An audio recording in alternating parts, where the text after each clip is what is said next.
Welcome into Hawk Talk alongside Chris Morales. I'm Gabe Sustick here from Veterans Field in Chatham, Massachusetts. The Harbrox get a close one here against the Chatham Anglers, 4-3, Chris.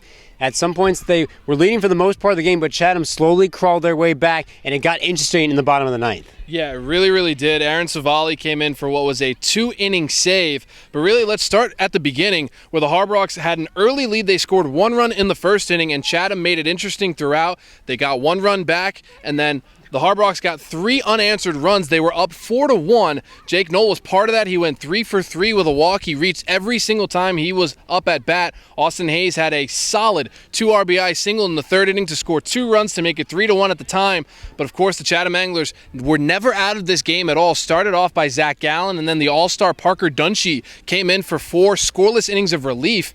But again, Aaron Savali came in and closed the door in what was a 2-inning save, and he was really lights out. 2 innings, 5 strikeouts. Aaron Savali was the big man on the mound after coming in relief for Blake Quinn, who started the game, had a pretty solid outing, keeping Chatham at bay for most time, then coming in for relief for Mark Skinner. But like you mentioned, Chris, definitely the big man of the game. Came in after loading the bases. He got then 2 strikeouts to end the game. Aaron Savali, clearly the Hawk Talk player of the game. He caught up with Sammy O'Brien after the game. Thanks, guys. I'm here with the Hawk Talk player of the game, Aaron Savali out of Northeastern University. Aaron, got a little interesting there towards the end, loaded up the bases, but you were able to strike out the last 2 guys. What were you looking to do with those guys? Just trying to do what's best for the team, get some ground balls. Just happened to get a couple Ks. Yeah, and you also struck out the side there in the 8th, getting 3 more strikeouts, 5 on the night. Curveball seemed to be working really well. What was working for you? It's just, it's a big crowd here in Chatham. Kind of got pumped up by the crowd a little bit, a little extra energy.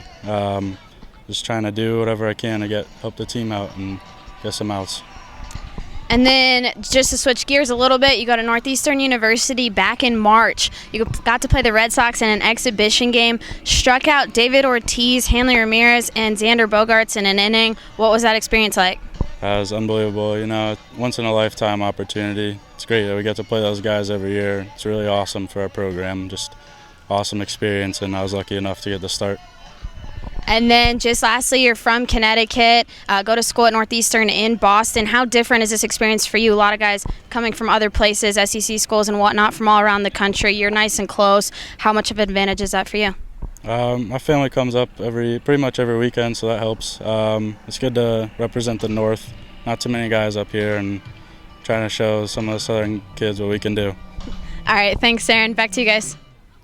Thanks, Sammy. So now the Harbrox still keep their lead in their Western Division, still a 1.5 game lead, Chris, over the Bourne Braves. They head tomorrow to McKeon Park for 2 games to play there. The first game tomorrow against the Cotuit Kettleers, a team that they are undefeated so far against. Still going to be a big game, though, for the Harbrox. Yeah, it absolutely is. At this point in the West, a 1.5 game lead on Bourne with 5 left to play. The Harbrox have already clinched their playoff spot. At this point, it's about creating distance. For manager Gassman, you want to have home field advantage throughout the playoffs, and the only way to do that is to continue to win. For Cotuit, they're winners of their last 3 games, so this is probably going to be a different Kettleers team than what the Harbrox were used to earlier in the season. Again, these 2 teams haven't played in nearly a month, so anything can happen at McKeon Park. But of course, you got to take the victory for tonight for what it is. 2 straight victories, and for manager Gassman, it's about getting on an offensive groove and finding wins late on in the season. If you can springboard yourself into the playoffs with these wins, it's exactly what they want. Highness will try to do that, keep the momentum going here and try to keep Bourne off their tail a little bit as they go to the final stretch of the season into the playoffs.